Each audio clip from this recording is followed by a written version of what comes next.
Before we dive into today's story, I need your support. Our channel has been losing momentum lately, and subscribing is one of the easiest ways to help us keep going. It's free, takes just a moment, and ensures we can continue delivering quality content. Your support is everything. Let's grow this community together. Thank you so much. Now, let's get into the story. I'm using a throwaway account for obvious reasons, with some details altered to protect my identity. I'm Emily, 38, female, and I've got to share something that's been weighing on me. Ever heard of a family where one kid is the golden child, while the other is practically a ghost? That's my life in a nutshell. Things were pretty normal until I was 8.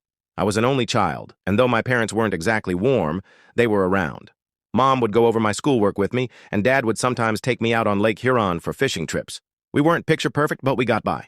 Then one night changed everything. I remember my Aunt Laura showing up at 3 a.m., telling me to pack a bag because Mom was in the hospital. My sister Lily was coming early, 2 months too soon. The next few weeks were a blur of hospital visits and whispered conversations. Lily was tiny, like a doll, but hooked up to machines and wires. I wasn't allowed to hold her or get too close. That's when I first felt it, a wall going up between me and my family. When Lily finally came home, our house turned into a sanitized fortress. Mom became obsessed with cleanliness. Industrial-grade disinfectants, hand sanitizer on every corner, constant scrubbing. The sharp smell of bleach still makes my stomach turn. But what really got to me was being sent away every time I showed the slightest sign of being sick. A single sniffle? Off to Grandma Rose's. A small cough? Time to visit Aunt Laura. At first, it felt like a treat. Grandma baked pies, and Aunt Laura had a great collection of mystery novels I loved. But kids aren't clueless. Eventually, you realize you're not being sent on fun trips. You're being treated like a danger to your precious sister. I tried everything to earn their attention in better ways. Straight A's? Mom barely glanced up from Lily's medical schedule. Won first place at the science fair with a project on solar power? Dad just asked me to store it in the shed because Lily might be allergic to the poster board. Is that even real? The worst was when I was 12. I'd spent months practicing for the school talent show, teaching myself to play Let It Be on the piano. A bit cliché, sure. But the night of the show, Lily had a slight fever, 99.2 degrees Fahrenheit. Guess who had no one cheering in the audience? 2 weeks later, though, the whole family, grandparents included, showed up for Lily's 15-minute clarinet recital, where she butchered Twinkle, Twinkle, Little Star. Lily learned fast how to work the system. By 7, her serious health issues were gone, but she kept up the act. A headache? She'd skip school. Feeling tired? Guess who? Me. Had to do her chores. Stressed about a quiz? Mom would call the school to push back deadlines. I started hiding in my room, diving into books about art and vintage collectibles. My room became my safe haven, especially since Lily claimed my jasmine-scented candle irritated her allergies, so she stayed away. The funny thing? When she played sick, I was secretly relieved. At least I'd get sent to Grandma's, where someone cared enough to ask about my day. Grandma Rose got me hooked on vintage jewelry. She had a stunning collection of costume pieces that I loved sorting and cataloging. Looking back, it feels like fate. The worst part wasn't even the blatant favoritism. It was how they rewrote the narrative to justify it. Lily needs more care because she had a tough start. Emily's so self-reliant. Emily gets that her sister has special needs. No, I didn't get it. I was a kid, wondering why being healthy made me less worthy of love. Those years shaped me. The constant message that I was a risk or a burden doesn't just vanish, but it made me independent. When no one notices your successes or failures, you learn to root for yourself. High school was my way out. While Lily built her drama kingdom in middle school, I was planning my escape. Nothing motivates you like knowing you're on your own. Grandma's jewelry lessons taught me organization and precision. My high school desk looked like a professional organizer's dream. Color-coded notes, detailed study schedules, everything in its place. Lily mocked me, calling me Miss Perfect. Cute, sis. But being invisible meant no one was watching my wins or losses, so I did whatever I wanted. I joined every club that didn't conflict with my part-time job at Betty's Cafe. Shout out to Betty, who remembered my birthday when my parents forgot. Debate team? Done. President of the Honor Society? Done. Editor of the school paper? Done. Debate taught me how to argue calmly and negotiate, skills I didn't know I'd need later.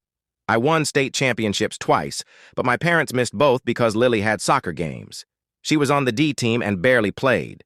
The turning point came junior year. I aced the SAT, perfect 1600. Less than 1% of test takers get that. I stared at the screen for 20 minutes, thinking it was a glitch. I ran home to tell my parents. Dumb, I know. The conversation went like this. Me. Mom, I got a perfect SAT score. Mom. That's nice, Emily, but keep it down. Lily's studying for a big test. Lily. Yeah, some of us actually have to work hard, Miss Genius. Mom. Don't worry, Lily, you're just a unique learner. My SAT results never made it to the fridge, but Lily's B- in history, prime refrigerator real estate with a so proud magnet. College applications were a solo mission. I applied to 15 schools in secret, wrote my own essays, got my own recommendations, and handled all the financial aid forms. My counselor, Mrs. Lee, was a lifesaver when my parents were too busy to help with FAFSA. Acceptances rolled in: Harvard, Yale, Princeton, Michigan, all with scholarships. I hid them in a locked box under my bed, knowing Lily would make it about her if she found out. If Emily goes to Harvard, I'll be so lonely, or some nonsense. When I got a full ride to UMich, Lily made the JV dance team. Guess which got a family celebration? Hint, I ate instant noodles in my room while they went to Red Lobster, but that scholarship was my freedom. Tuition, room, board, and books covered. I could finally leave a house where I was either ignored or inconvenient. When I got my acceptance, I went to my favorite library nook, a fifth-floor window seat overlooking the river, and cried for an hour. Not sad tears, but relief. When I told my parents I was going to UMich, their response was telling, Mom, Michigan? That's so far. What if Lily needs you? Dad, hope you're not expecting us to pay for anything. Lily's dance competitions are expensive. Lily, can I have your room? I need it for my Instagram reels. That summer, I worked double shifts at Betty's Cafe to save up. Betty slipped me extra tips and sent me home with leftover cobbler. She also taught me how to spot genuine people in a world full of phonies. Kid, she'd say, in cafes and in life, the loudest ones usually have the least to say. Move-in day at Michigan? My parents couldn't make it. Lily had a dance recital. Aunt Laura drove me, helped set up my dorm, and handed me $500. Your Grandma Rose saved this for you, she said. She's so proud. I later learned Grandma scrimped it from her pension checks. That first night in my dorm, I vowed to build a life so big that being ignored would be impossible. Not for revenge, but for the 8-year-old who got sent away for coughing. College was a whirlwind of late nights, cheap noodles, and glorious freedom. I graduated summa cum laude from UMich, but my parents didn't notice. They were too busy helping Lily switch to her third college in 2 years. Then came the plot twist. I landed a starter job at Harrington & Sons Auction House in Detroit. Not the real name, but you'd know it if you're in the industry. High-end, old-money clients, big deals. I started in their estate sales division, cataloging wealthy people's belongings after they passed. Not glamorous, but it paid. My first months were routine, logging china, tagging furniture. Then came the Wentworth estate. An elderly widow, no kids, left behind what everyone thought was costume jewelry. Piles of it. That's where Grandma's lessons kicked in. I spotted an Art Deco pendant that felt off, too heavy for a fake, with intricate clasps. I spent my lunch breaks researching vintage hallmarks and stayed late using the company's antique databases. The more I dug, the surer I was. This wasn't costume jewelry. It was real. As the newbie, I knew no one would take me seriously without proof. So, I did what debate taught me. Built an airtight case. I spent 2 weeks studying Art Deco authentication, even paying for an online gemology course with my meager savings. Finally, I pitched it to my boss, Mr. Coleman. I brought a full presentation. Images, historical records, the works. The conversation went like this. Me. Sir, I think the Wentworth collection has something special. Coleman, barely looking up. Emily, we've already marked those as costume pieces. Me.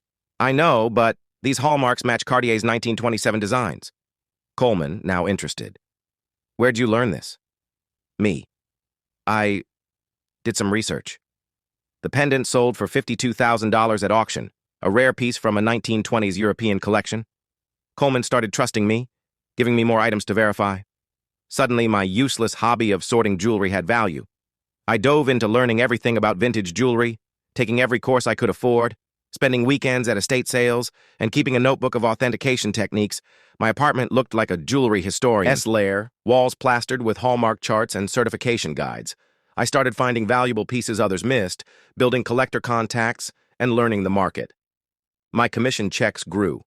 For the first time, I wasn't just getting by, I was saving. My family? Still clueless. At Sunday dinners, which I stupidly kept attending, it went like this. Mom, Emily's still at that little vintage store, right? Me. Auction house, Mom. I just verified a rare Tiffany brooch. Lily. Oh my gosh, speaking of jewelry, check out this necklace I got at the mall. I stopped caring. I'd found something that was mine, where I excelled, separate from being Lily's sister or the family letdown. Then came the Vanderbilt collection, a massive estate from an old money family, big industry buzz. I was on the team cataloging their jewelry and spotted an unremarkable Art Nouveau ring everyone else overlooked. I researched it for 3 days, barely sleeping. It was from a renowned French jeweler's private collection, thought lost in World War II. It sold for $275,000. Coleman called me into his office, and I thought I was getting a promotion. Instead, he said, "Emily, you're too good for this place.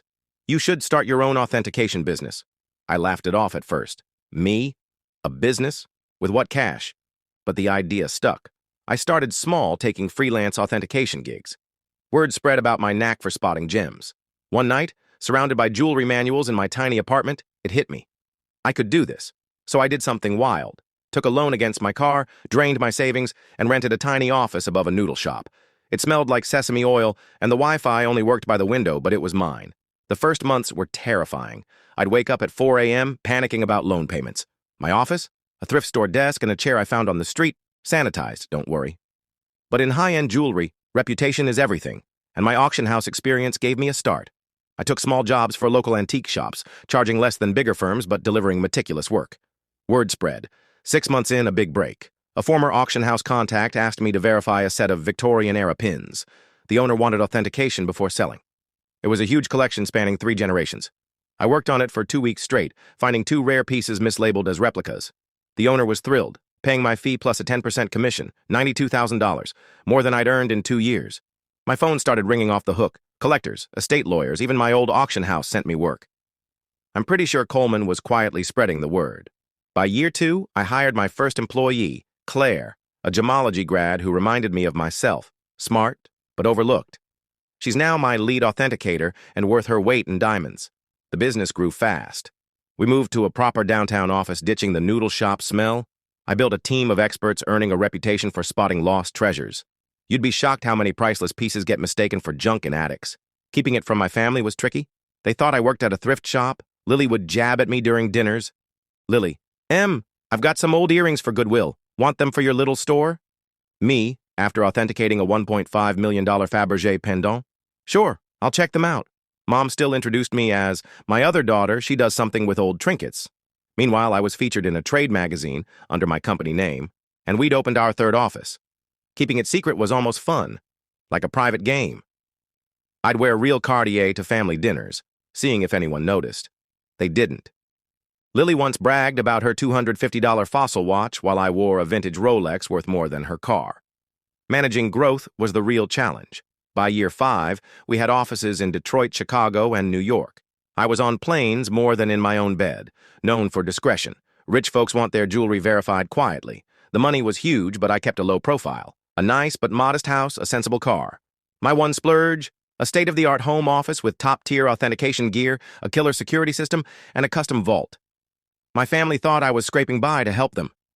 I'd started sending anonymous monthly transfers of $5,000 when Aunt Laura said they were struggling with Lily's loans and medical bills. Mom mentioned they might sell the house, and I couldn't let that happen. It was still my childhood home. They thought I was giving $1,000 living on canned soup. Mom would say, "It's so kind of Emily to chip in. She must be eating beans to afford it." Meanwhile, I'd just earned a commission bigger than their mortgage.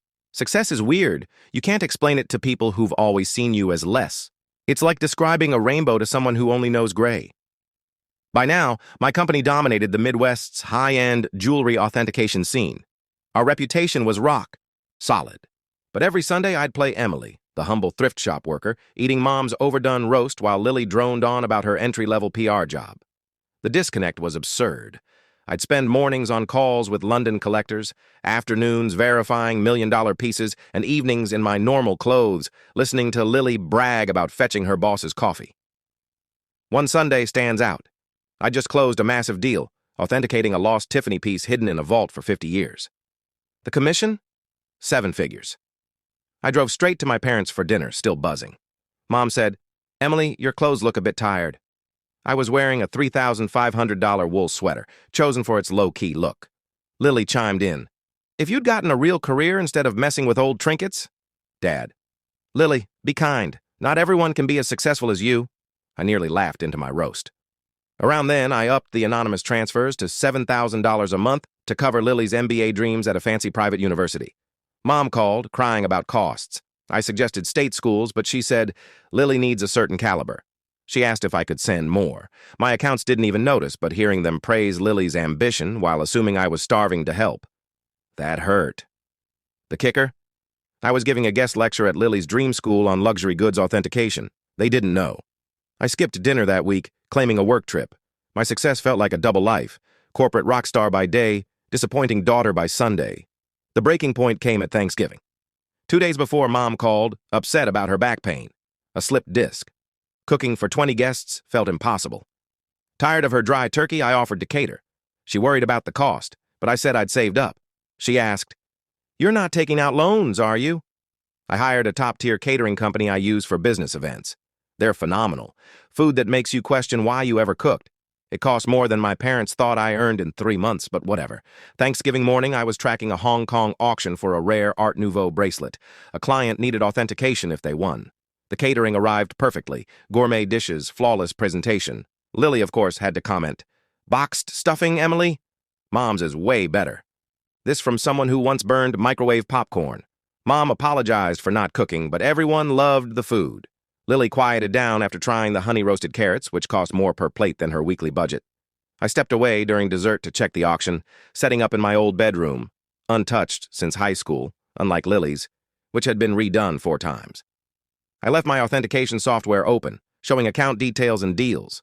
Lily barged in, no knock, to borrow my charger. She saw my screen and sensed a chance to humiliate me. Grinning, she grabbed my laptop and marched to the dining room. Picture this: 20 relatives, stuffed with fancy turkey and tipsy on wine they thought was from Costco. Lily announced, "Let's see what Emily's really working on." She spun the laptop around, expecting to mock my small-time deals. The room went dead quiet. My screen showed account balance, $12.8 million, pending contract, $510,000, recent deal, $1.4 million, quarterly profits, $4.5 million. Lily's face cycled through shock, confusion, and something like sickness. She whispered, "This can't be real." Mom laughed nervously. "Don't be ridiculous. Emily works at that little vintage shop." I stood, smoothing my understated $3,000 sweater. "Actually, Mom, I run one of the top jewelry authentication firms in the country. Have for years. Those trinket comments? I verify pieces worth millions. My little business? It's got offices in 3 cities. Dad choked on his wine. Aunt Laura dropped her spoon. Uncle Tom coughed violently. Mom's laughter turned to rage. Her face went crimson, then blotchy. She stood, knocking over her chair. "You're sitting on millions and let us struggle?" she screamed. "Struggle?" I said. "I send you $7,000 a month." "While hiding millions?" she shot back. "Your sister has loans." And there it was. Not pride, not awe, just anger that I hadn't given more to Lily.